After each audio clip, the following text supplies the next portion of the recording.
where do you see the connection between cooperation and learning? The basic principle is no one knows everything. Everyone knows something. And therefore, we win by exchanging, what we know. Our brain is wired for learning. So the question is, if you have something boring to do that bores you, you're not going to do it. If you have something that excites you, you want to spend time doing it. What is real dialogue for you, and what role does it play also as a skill, let's say, for learning and cooperation? If you ask, for instance, researchers where their ideas come from, very often they say, from me. But in fact, you realize that the conversation, the dialogue, was the place where different ideas were recombined. I see, for example, a big rise of technological progress, and at the same time I see such a high level of incompetence in collaborating on the major topics of today, like climate change, like wars. Without science and technology, we would not even be able to know that climate change exists. We have to have a dialogue on how do we cooperate at the planetary scale. Yes, we need it. Can we have it without technology? No, because if each of us is in our local village, in our own room, we can never have this conversation. I'm trying to push personally for what I call ethical dream weaving, where we should all tend to be dreamers, but ethical dreamers in the sense we create no nightmares for no one, neither today nor tomorrow. Do you have any own dream about the future? Hello and welcome to Corporate Culture, your podcast about cooperation and conflict at work. My name is Paul Emtsev, and in this episode I spoke with François Taddei. Francois is the founder, president, and chief exploration officer of the Learning Planet Institute in Paris. He is an internationally renowned researcher in evolutionary molecular biology who now devotes his time to the science of learning and teaching, especially working on how we as humans can learn to care better for ourselves, others, and the planet. Having the chance to talk to such a highly accomplished explorer of the learning world, I wanted to know from François how cooperation and learning are connected, how we can use our human dialogue capacities to learn and grow together, and whether we really need authorities to develop new knowledge. François shared his ideas on the role of AI, how to develop collective dialogue skills, and whether life in outer space would help us collaborate better on planet Earth. He reminded me that the only thing that travels faster than light is imagination, and that moving forward towards what he calls planetizenship, we need to think about new forms of collective ethical dreaming. If you are someone who likes to ask yourself the big questions about life, humanity, and our planetary future, this episode is for you. Let's get the conversation started. Here is Corporate Culture with François Taddei.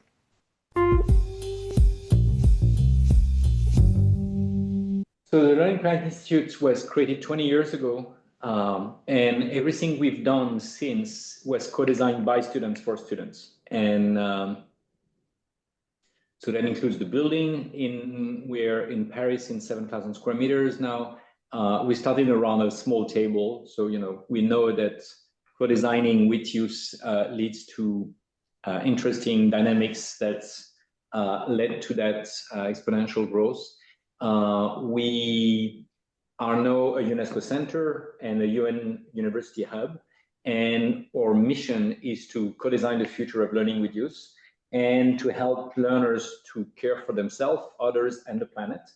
And so we have three main pillars. The first one is what we call the Learning Planet Labs, because we are researchers and we like to prototype, co-design, explore new ways of learning in the age of AI, learning about transitions, the transitions of learning, the transitions of ecosystems of learners, including institutions, education system, university systems that are mostly still confined to models that were born in the 20th century, if not in the 19th century, and are still very disciplinary, still very much rote memorizing of disciplinary knowledge, and where students compete with one another. And so we like to move from that paradigm that where everyone aims to be the best in the world to move towards a cooperative model where students and learners are invited to be the best for the world versions of themselves. So that's what we do in those labs. And then we implement these things in what we call the Learning Planet Academy, where we empower learners to care for self, others, and the planet, and therefore learn about well-being and mental health, learn about peace and democracy, learn about climate and sustainability, topics that are transversal, they don't belong to any single discipline, and yet, we all need to learn about, and most universities don't provide the training on these things. And when they do, very often it's in a very classical pedagogy. We develop what we call experiential pedagogy, where students learn to discover topics, learn to discover their emotions, learn to discover the other's emotions, and learn to co-construct ideas and solutions that they can be implemented in their own communities while being connected to others that's across the world. And so we call this mood for meaningful open opportunity for discovery. And then the third thing, so we have the Learning Planet Labs, the Learning Planet Academy that I just described, and the Learning Planet Services, which is typically a consulting branch that, because many organizations, from governments to schools, city foundations, sometimes companies, want to become learning organizations, want to learn to co-design with youth, want to learn to face the polycrisis and the multidimensional transitions that we face, and come to ask us what are the tools, methods that we've developed for the learners that can be adapted to their context. Mm-hmm. Mm-hmm. And I find especially this cooperative approach that you described very interesting. This podcast is about cooperation, about inspiration on how to work better together. And I feel that listening to you, there's some kind of link between cooperation and learning. And I'm curious to hear from you, where do you see the connection between cooperation and learning? Is learning and cooperation the same? How is it related for you?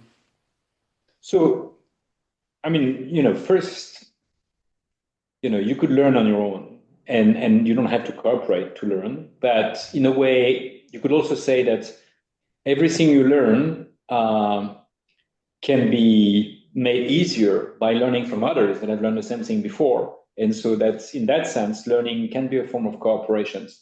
Some people define cooperations, like in game theory, for instance, when you have a cost to those that cooperate and a benefit for those that benefit from that cooperation. So there is like a cost and a benefit. So, for instance, you could say that teaching, if I have a cost to teach you something, and then you have a benefit from learning it, that's a form of cooperation.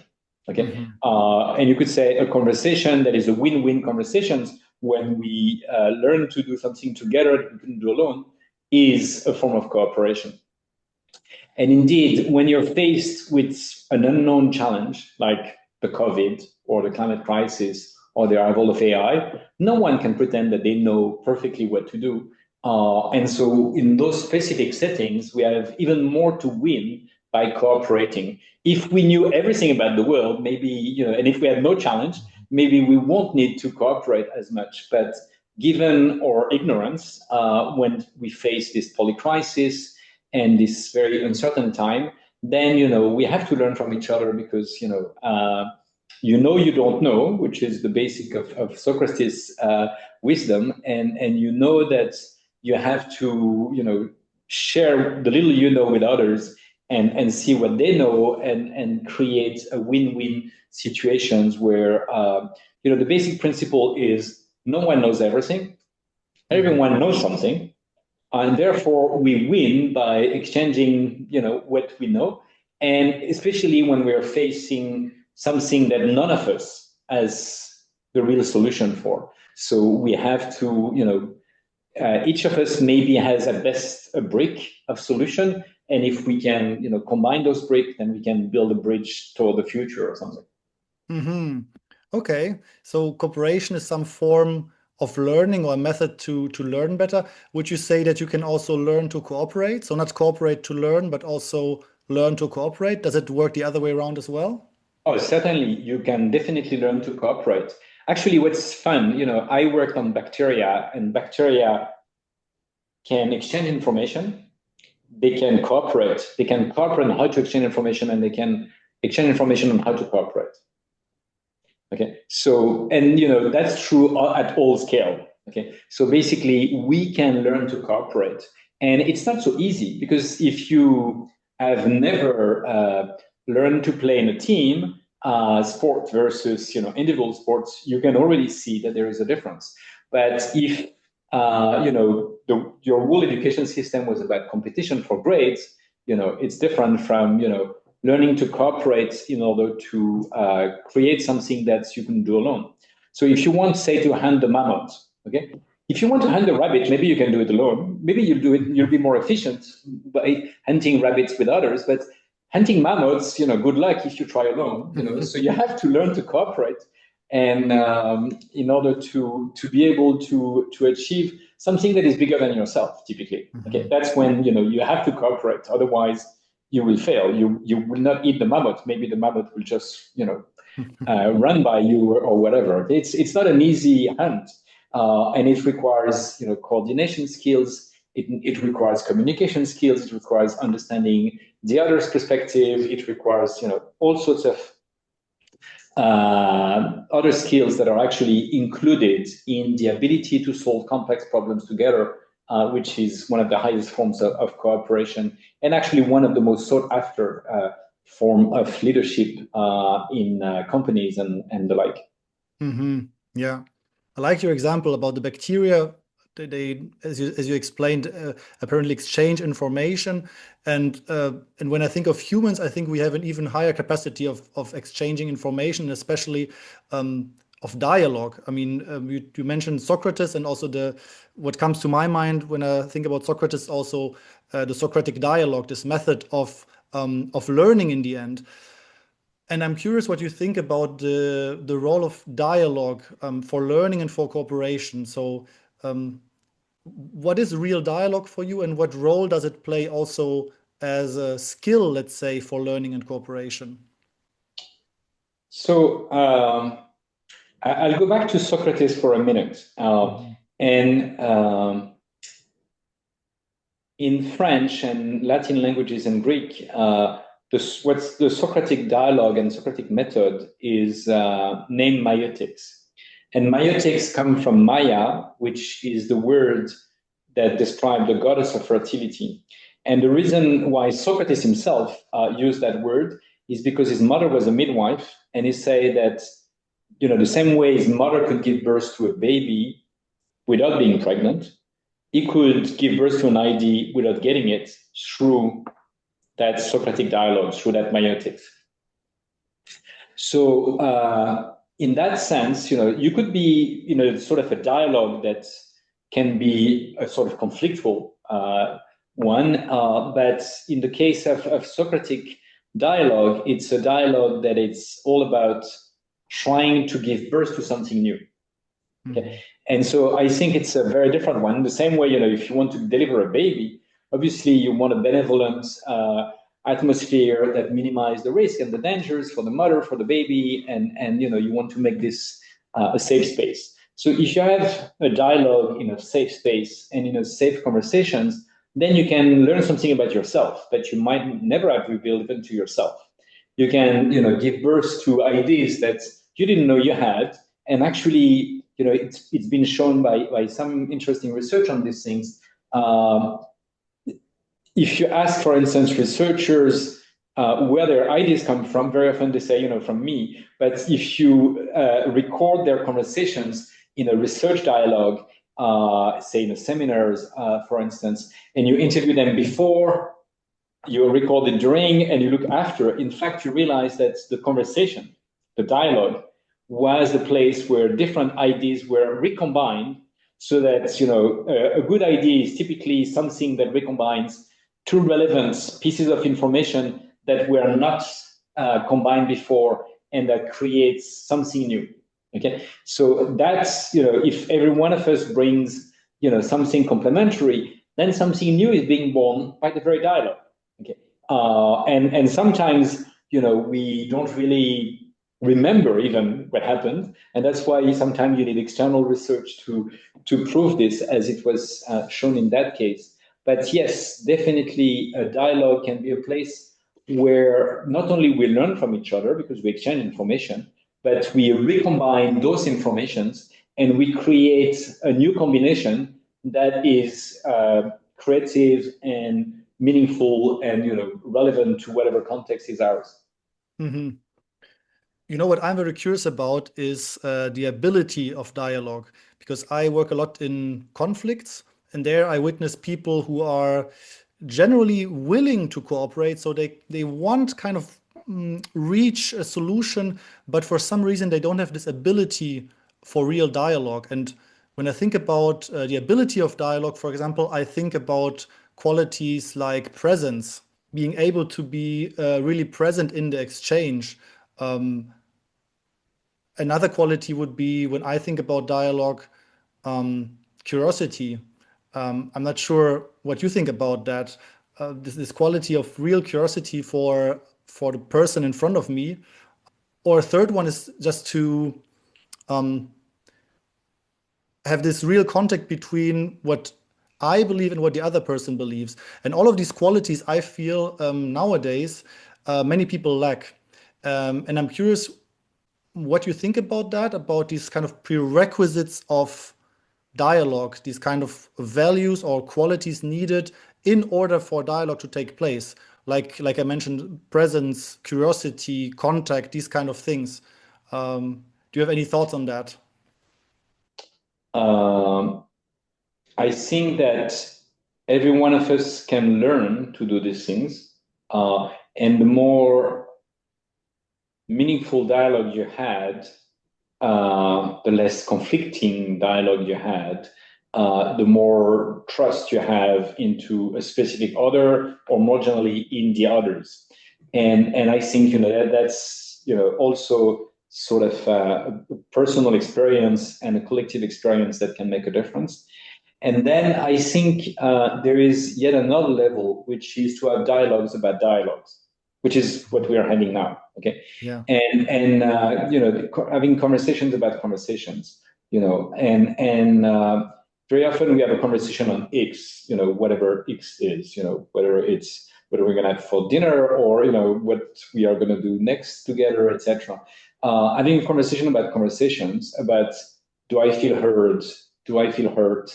Do I feel, that I can trust you? I mean, all these questions are readjusting the ability to have deeper dialogue in the future. Okay, because they can do two things. First, they can learn to how much I can trust the other, but also, is there a specific process where different type of dialogues will be possible?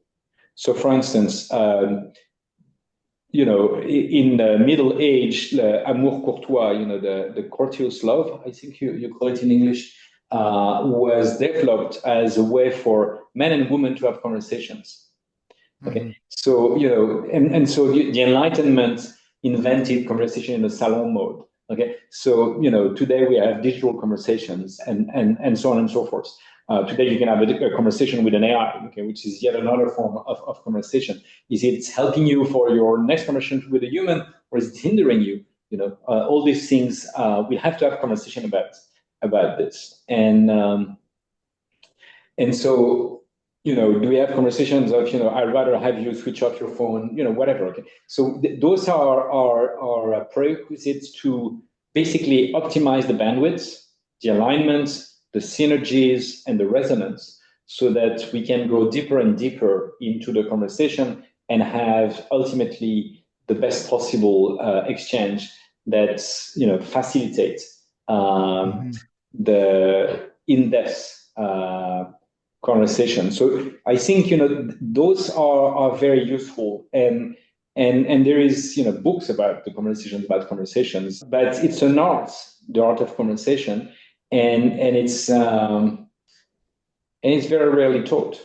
Okay. Yes. So maybe you have it in a family, maybe you have it in your private life, in your love life, in your, and sometimes that's very revealing because you can, again, learn things about yourself you might never have disclosed to anyone. And that's, for instance, the 36 questions to fall in love, which is a specific mode of conversation. If it has been as successful, is because it's a progressive ping pong where you go deeper and deeper into a conversation and into revealing things about yourself to the other and sometimes to yourself. Yes, yes. I think you're really right.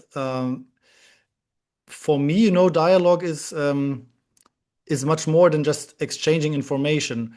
And the more I think about it, the more I'm also asking myself whether dialogue is actually an individual skill or a collective skill. Because of course, as you say, there are books about it. I can, read about dialogue skills on my own. I can probably learn some techniques of conversation, but that for me is still on a very superficial level. Again, if I don't have this intrinsic curiosity for the other, if I, as you say, if I'm not aware that I am very limited in my own knowledge, all of these things, if I didn't learn this art of dialogue, and I feel that many people nowadays lack this quality of dialogue. If I look at the public dialogues, for example, on the international stage, I don't really see a lot of dialogue. For me, there's a lot of monologues or conversations that people have to certain stakeholders, but it's not a dialogue which is really useful. And I'm wondering whether for you dialogue is more of an individual skill or if it's a collective skill that we have to develop together. I mean, for me, it's at least two persons. Okay, I mean, a dialogue, as its etymology teaches us, is two-person talking and exchanging and bouncing back on one another. It's like a good ping pong of ideas. That's for me; those are the most meaningful dialogues. But de facto,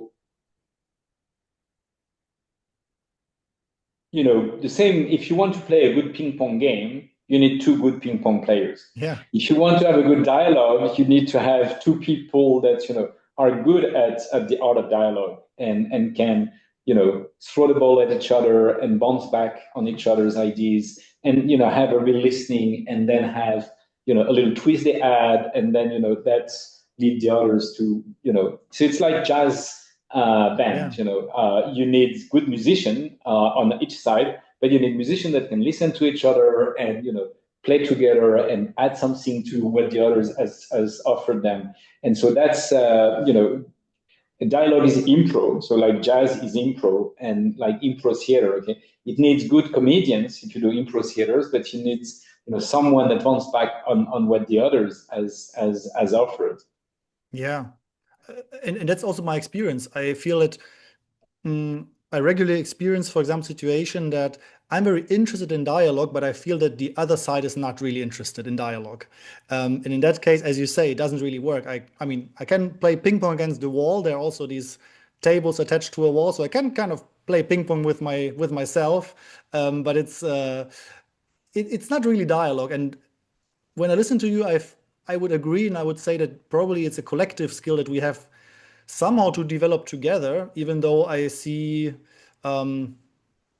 not so much positive examples at the moment when I read the headlines of in the news, for example. And also this additional layer of AI that you mentioned before. And I'm wondering whether AI is really helping us to develop this potential of dialogue, or whether it's actually not the opposite, that we are outsourcing more and more of our dialogue capability that we actually had at some point, or that we still have, and that we actually lose it with AI.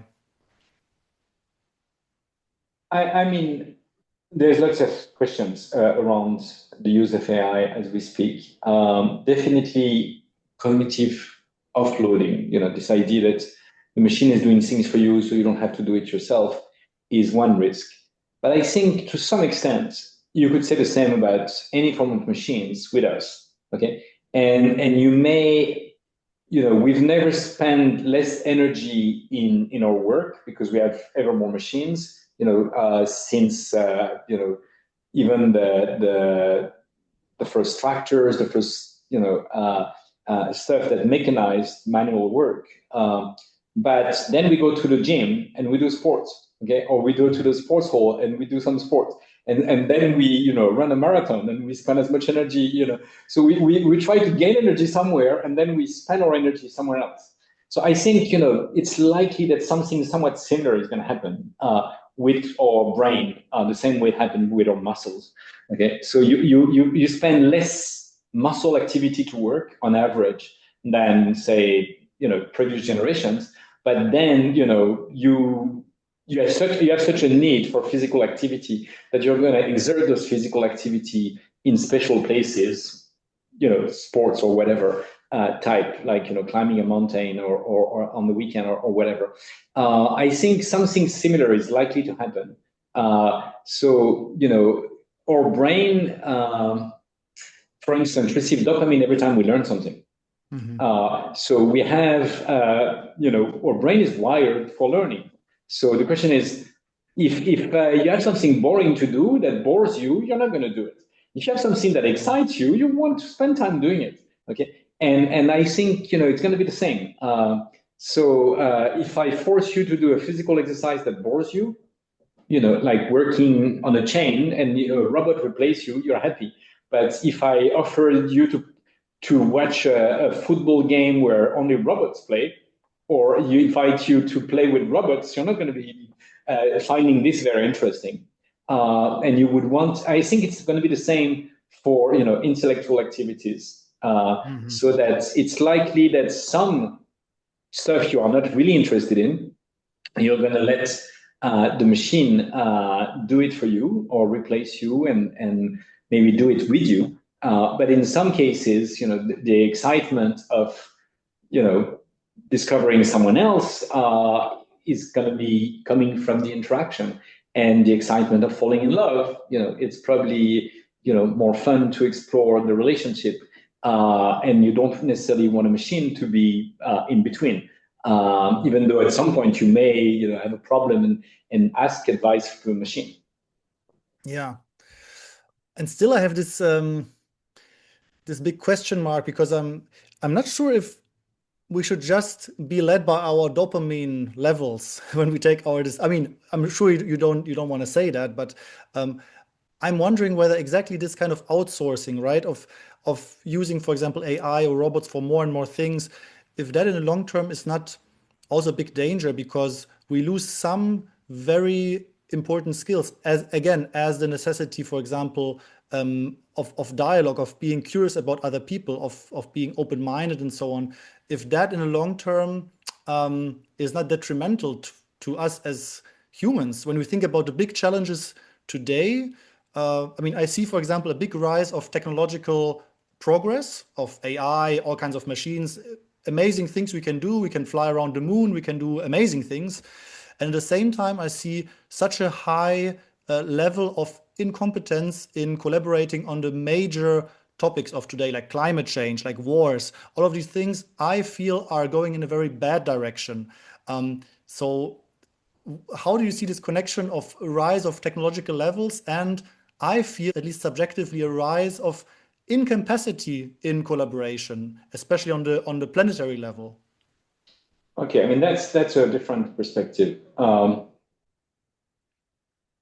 So first, I think we have to go back to cooperations on what we call natural commons or intellectual commons or digital commons. Okay, so basically, if you have something in common, like a lake, and that's your only source of fresh water, if we are not respecting that common source, if each of us pollute it a little, then at some point it will become so toxic none of us can drink.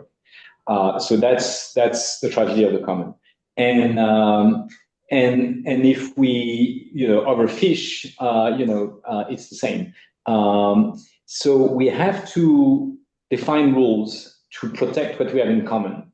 And what has been shown is by Elinor Ostrom that is the first woman to get a Nobel Prize in economics, she showed that basically when faced with this tragedy of the commons, humans escape it by talking together about what it is that they have in common, say the lake, and how can they protect that is required for their life in common.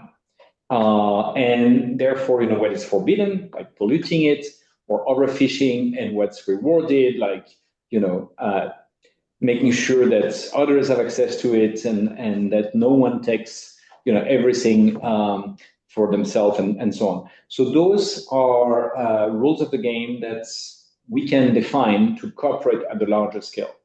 And I think that technology, so we've learned to do this around small scale commons, like it could be kids playing with the same toy, okay? Mm-hmm. And they can either compete, break the toy, or collaborate, play in turn, and play together, okay? So, and that's a skill that you can learn, in a kindergarten age. But that is, you can scale this skill at all the levels of life. At the planetary level, we have a tragedy of the common, like, oceans get polluted with plastic bags, air gets polluted with CO2 and fumes, and so on. And so it has both local and global impact. So those are, without science and technology, we would not even be able to know that climate change exists. If we didn't have satellite images, if we didn't have, all sorts of tools like the internet to network all this information and put it, and didn't have scientific models for these things, we wouldn't know, okay? So at least, thanks to technology, we have some information. But clearly, the question is, what do we do when we have this information? Do you want to read the IPCC climate change report or not? Do you want to act on that knowledge? Do you want to make sacrifice to make sure this doesn't happen, or that, at least you've done your share, okay? And that's, then again, a question of responsibility, and also a question of ethics, but also a question of politics and geopolitics on who's sharing the burden. Because if you enable free riders that, couldn't care less, I have no incentive to do it, because on my own, I cannot do much. So if I'm not seeing others cooperate, I'm not going to cooperate for long. So we are conditional cooperators, and we cooperate when there is incentives and when we see others that cooperate. Okay. If you see others that don't cooperate, no one pays his taxes in this country, then no one pays the taxes in this country. Okay. Mm-hmm. Why would you be the only one to pay taxes? And that's another public good, which is, the money that the government can use to build schools and roads and create public services, and so on. So clearly, we have to have a dialogue on how do we cooperate at the planetary scale. Yes, we need it. Can we have it without technology? No, because if each of us is in our local village, in our own room, we can never have this conversation. So we definitely need some tools like the one we're using now to have a conversation at a distance. But that's not enough, because there is a limit to the numbers of people that can join a same online call and that can hear each other. Okay, so if we want to have a conversation with 8 billion people, we have to invent the tools that goes with it. And to some extent, at the local level, we've invented, democratic processes that help us to define this. And we first invented those democratic processes at the hyper-local scale, typically in the Agora in Athens, where people came and meet and they could hear each other. But they decided that, they didn't want to hear the woman, they didn't want to hear the slave, they didn't want to hear the children, they didn't want to hear those born outside of the city walls. And so that was not inclusive form of dialogue. And then, so who is included in the dialogue and who is excluded is also a key question. If you really want 8 billion perspectives, and maybe the voice of the unborn, or the voice of the more than human, you need to create new forms of dialogues and new forms of ways to build together. And so I think some of those technology exist, but the very fact they are not used prove that we are not really in the mood for those large-scale dialogue yet. But because they exist and we see the problems growing, and we see that we are fed up with global leaders that are acting very selfishly for their own private interest, or at best for the nation interest, and not for the planetary interest and the future generation interest. We are fed up with them, and we are pushing for alternatives. And so that's what has happened over the world. And I think tools like civic tech tools, which requires AI, but an AI that has been designed to facilitate a conversation, not to increase the divide. So the very same social networks can be used to lead to hyperpolarization, and AI can contribute to this. No doubt, it works. Just look at social networks and how much AI is running them. But you can also decide to build pro-social networks, change the rules of the game, change the weight of the algorithm, and make sure that it's the uncommon common ground, the new ideas that emerge that can build bridges of a divide that will be pushed forward. And those tools exist. And it's just a matter of, like Polis and Agora, to name them.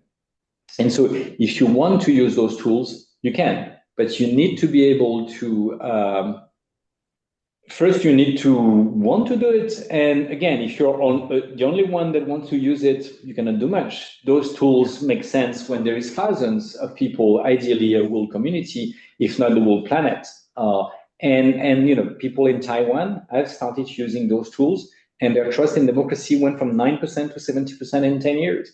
And it was not just the tool, it was also a deliberate will and leadership to hear everyone's voices and make sure that, together we can solve challenges that we could not solve alone.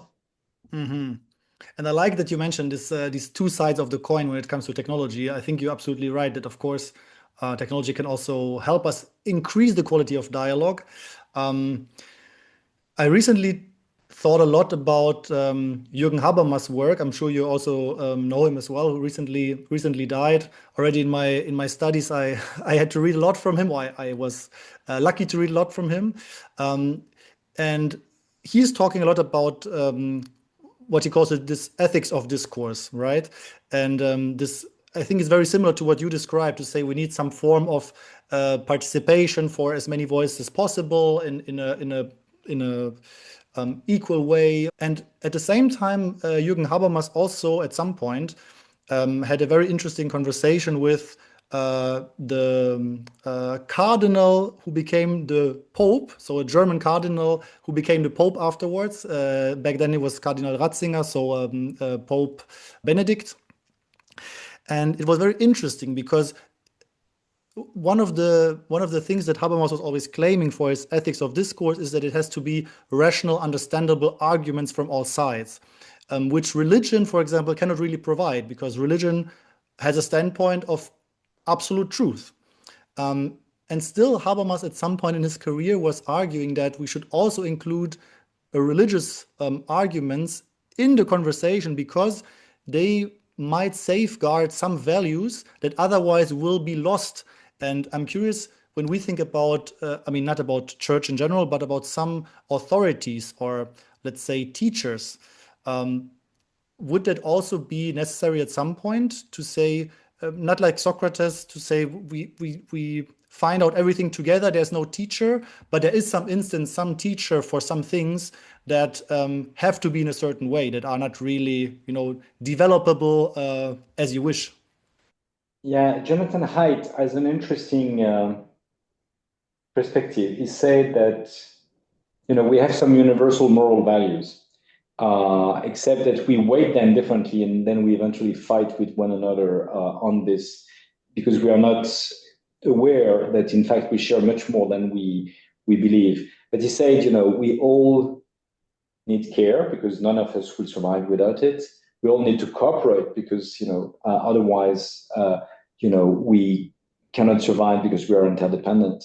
We all need some freedom, because we are both part of a collective, but as individuals. So we need to find the right balance between the individual rights and the collective rights and responsibilities. But then he says, we have a community that we belong to, and so within the community and within, then there is the authority in that community. So that's the word you were really.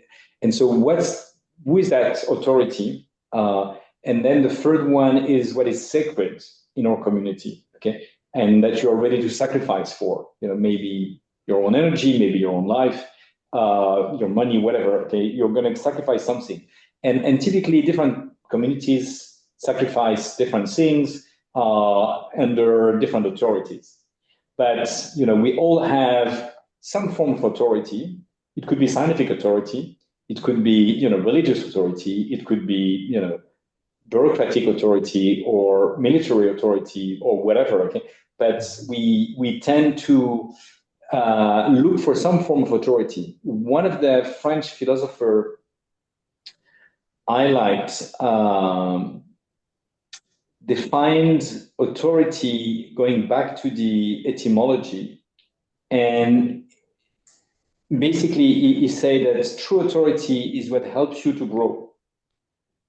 Okay, because it's what augments you. Okay, and so I like that one because that's an authority which is a benevolent authority that helps you to flourish. And so if the authority that you're referring to is one that nurtures you, it's not the one that's castrates you or prevents you from becoming yourself. And so I think there is different type of authority there. And what's sacred, I think, for every human communities is at least next generations. So what are we ready to sacrifice for next generations? And what's the authority, both scientific and intellectual and emotional authority that invite us to give the best to the future?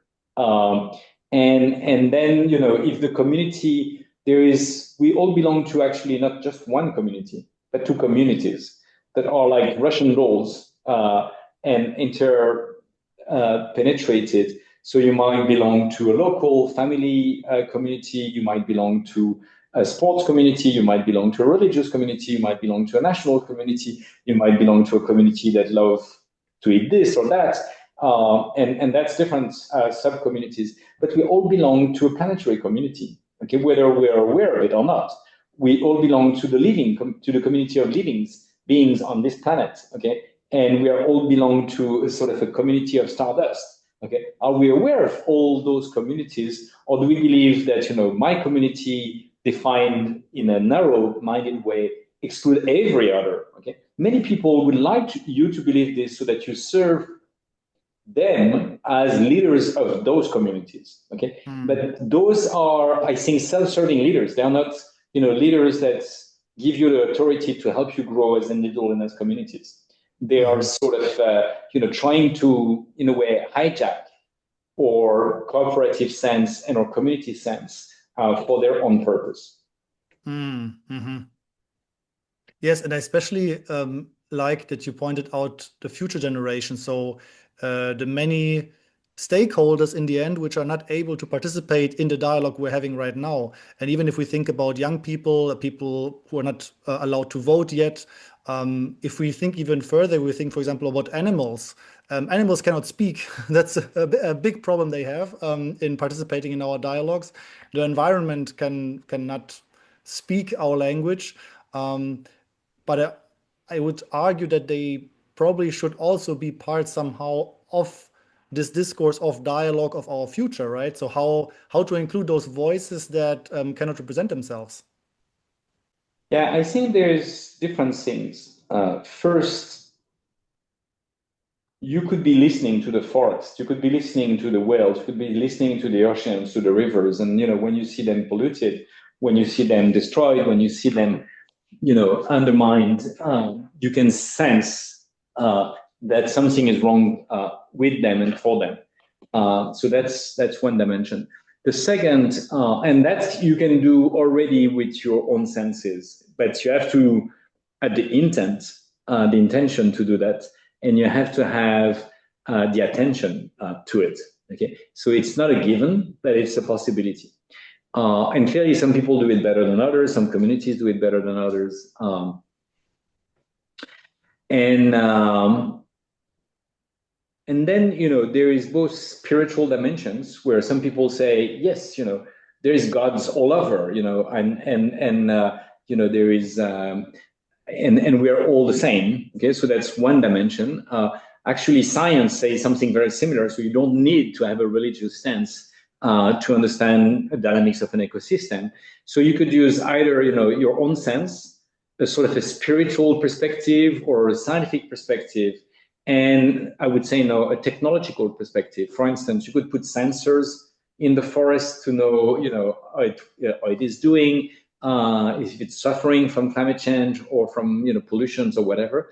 But you could also, for instance, you said animals cannot speak or language. Yes, but the same way AI could not speak our language not so long ago, it's not able to do it. In the same way AI has been able to translate between different human languages, there is active research as we speak where people try to translate whale languages and dolphin languages into human languages. Okay, so we are not there yet, but you may have a conversation about the future of oceans with some whales and dolphins in the not so distant futures. Would we want to listen to them? Would we want to take their perspective into account? Is an open question. Personally, I believe we have to go beyond the classical definition of citizenship and voting rights that are restricted to an age and sometimes a gender and sometimes a nationality to be exerted, and we should try to see, we should go from citizenship to planetizenship. So citizenship was born around city walls for men in arms defending the city walls. No women, no children, as we were saying before, no migrants, no slave. Women had to fight to get voting rights. Children still didn't get them, and migrants are typically not allowed to vote in other countries, except in Europe within specific contexts. And so we need to, what about planetizenship, where we would give the right to vote to children, the right to vote, the right to have a voice to different animals, and the right to take into consideration others' perspective.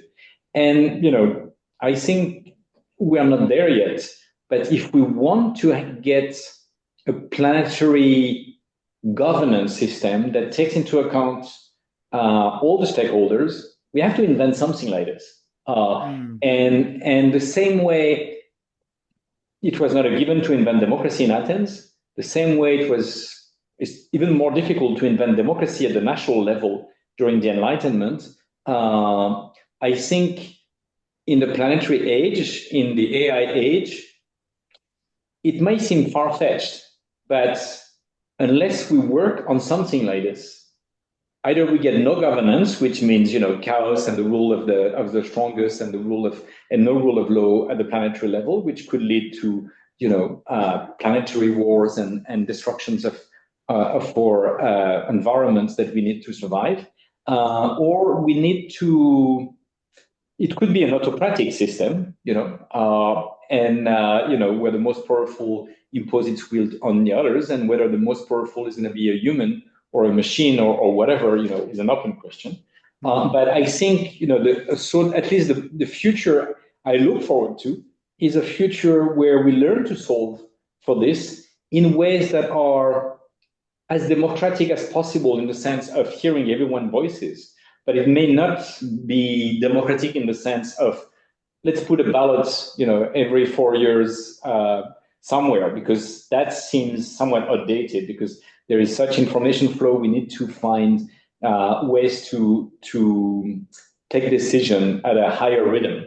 But we have to take decision that take into account every stakeholders, including the not born yet. So that's why I'm trying to push personally for what I call ethical dream weaving, where we should all tend to be dreamers, but ethical dreamers in the sense we create no nightmares for no one, neither today nor tomorrow.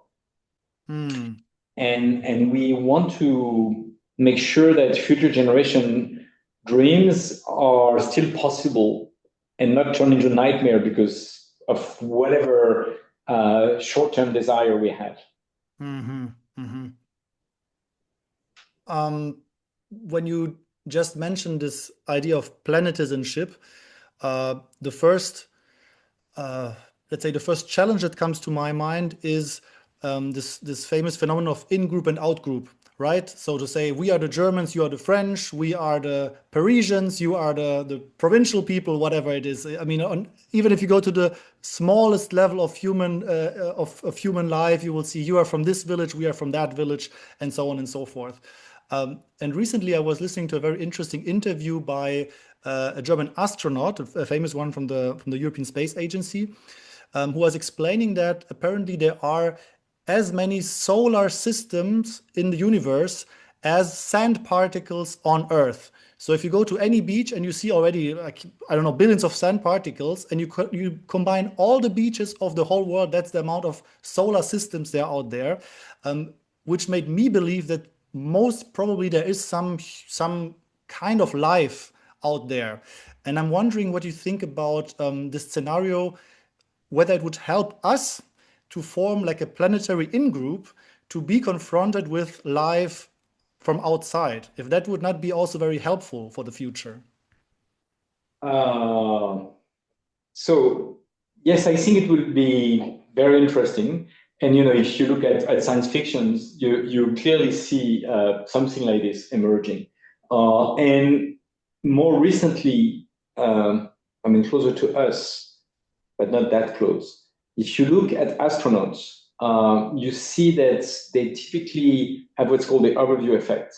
So when the typical stories they say, and hundreds of them have basically said the same thing, whatever the culture is originally. So there was one that I think came from the Middle East at some point, and he said, the first time I went over my town, I looked at my town, then I saw my country, then I saw my continent, and now I'm just seeing the planet.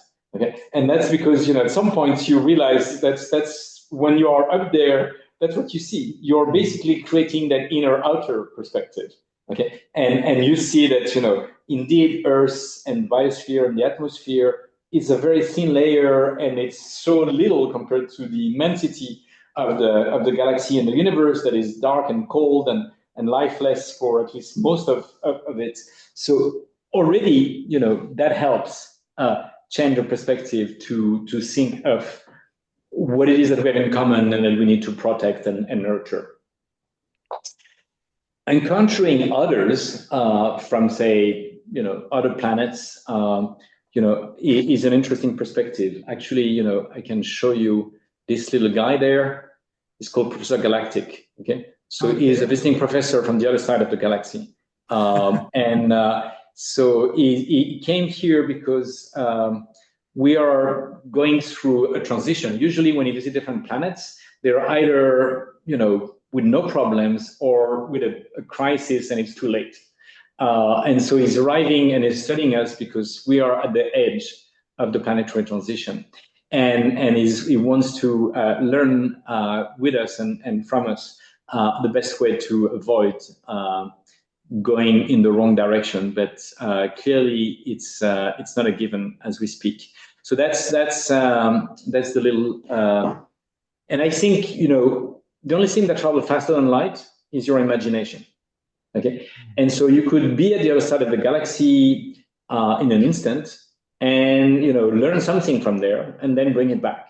Okay, so even without meeting these other guys, you could at least through your imagination meet them. And that's what science fiction does. But every one of us can be invited to explore the way on other planets people have solved their planetary challenges, and then you can bring back solutions. Okay, so you can invent as many scenarios as you want and try to see those that are inspiring for others. Mm-hmm. So I think imagination is probably rate limiting for planetary futures. And so, we have the biosphere, we have the noosphere, the sphere of ideas, but what's the sphere of the future? Okay, it's the sphere of what is not born yet. So if we go back to meiotics and Socratic dialogue, how do you give birth to the planetary futures that we need? I think one of the best way to do it is to invite, especially the young one, because it's been shown that 5 years old and teens have more creativity than other ages in our species. And so as an adult, you can try to reawaken your inner child and be a little more playful, a little more creative, and that works. Okay, but what if the youngest ones and those that remain young can work together on creating something that the future will be thankful for? Okay. Mm. And so that's a way to become good ancestors. I mean, there's different ways of saying the same things, but imagine our descendant in 22nd or 25th century. What would they think of what we've done? Would they be grateful, or saying, "What have you done?" Okay, and so that's I think an interesting question. And if you go to places like Hiroshima and Nagasaki, you could see that you can also ask, what have you done? And how do we make sure that we don't create such nightmares again? Because it was a beautiful scientific dream of Einstein, Marie Curie, and others to understand the atoms, but the use of the atoms, the science of it, was used to build the technology that built the worst nightmare on Earth, and that could lead to human extinction. And we're pretty good at finding new ways to cause our own extinction. So, I mean, there is something clearly wrong with us unless we teach ourselves to be more ethical and not, serve or direct private political and power interests. Mm-hmm. Mm-hmm. So to give birth to the future, I hear you say that especially imagination is important, dreaming is important. Do you have any own dream about the future? So my own dream is a meta dream. It's the dream of learning to weave ethical dreams. So if everyone is invited to share their personal dreams and their personal nightmares, and if we had a map of all the dreams and all the nightmares, we will see that maybe there is some universal nightmares. None of us wants nuclear war. And maybe there are some universal dreams, like everyone wants peace. But then, there might be places where there is dreams of some that are nightmare for others. Okay, if I want to control every other being on Earth or access to all the resources, that might be my dream of domination and exploitation, but that's probably going to be the nightmare for everyone else. Okay, so then there is conflict, and so maybe I should revise my dream and have more humble dreams or dreams that are at least compatible with other people's dreams, including next generation dreams. That's an ethical dream. Okay. And so can we be learning to dream and to dream ethically? And then can we learn to weave those dreams? Because if your dream and my dreams are complementary, maybe we can join forces and make our dream come true faster. Mm. Mm-hmm. And if it's true not just of the two of us, but millions of us, billions of us, all of us, then we could join forces to create the future that we want and that our great grandchildren will be thankful for. Mm-hmm. Nice. Francois, thank you so much for sharing all those very inspiring thoughts about the future, about dreams, about imagination, about dialogue. I wish you all the best in your dreams about the future, in the work that you do at the Learning Planet Institute. And I really look forward to see what's next. My very pleasure. Thank you.